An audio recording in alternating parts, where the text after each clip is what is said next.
पटना, अक्टूबर 13, ये 15/10/64 1964 का पेट्रियट अखबार की कटिंग है। और national sorry archives, national archives of India, वहाँ से लिया गया है। तो क्या कहते हैं, there is one state in India to which sadhus have no access and the state is Nagaland.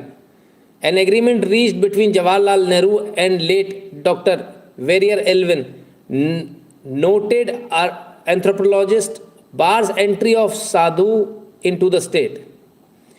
Now Swami Anand, secretary of the Bharat Sadhu Samaj, feels that the sadhus can work with greater chance of success for the emotional integration of the Nagas with the rest of the people of this country. For this to be possible, the Nehru-Elwin agreement must be revoked, Swami Anand said in an interview. अच्छा, तो Nagaland 100% Christian ऐसे बना।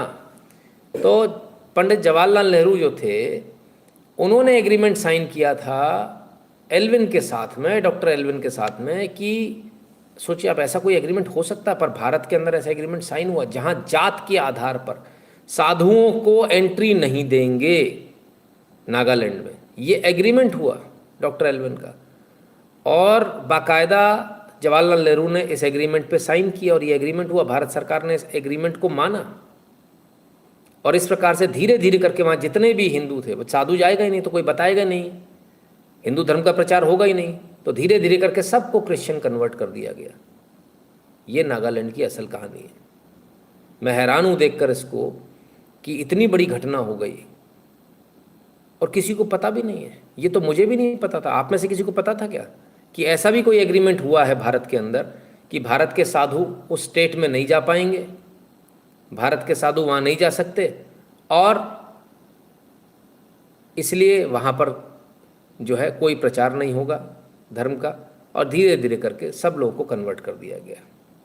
ये भारत सरकार का agreement था जो भारत सरकार ने किया कि यहाँ साधु नहीं जाएंगे। क्या ऐसा कोई स्टेट है जहाँ आप ऐसा कह सकते हैं यहाँ मुस्लिम नहीं जाएंगे? क्या ऐसा कोई स्टेट है जहाँ आप कह सकते हैं कि फलाना व्यक्ति नहीं जाएगा, यहाँ जैन नहीं जाएगा, बौद्ध नहीं जाएगा, या यहाँ पर क्रिश्चियन नहीं जाएगा? ऐसा कोई स्टेट है? ऐसी कोई जगह है? ऐसी कोई जगह नहीं है। भारत के अंदर सोचिए आप लोग कौन सी दुनिया में जी रहे हो।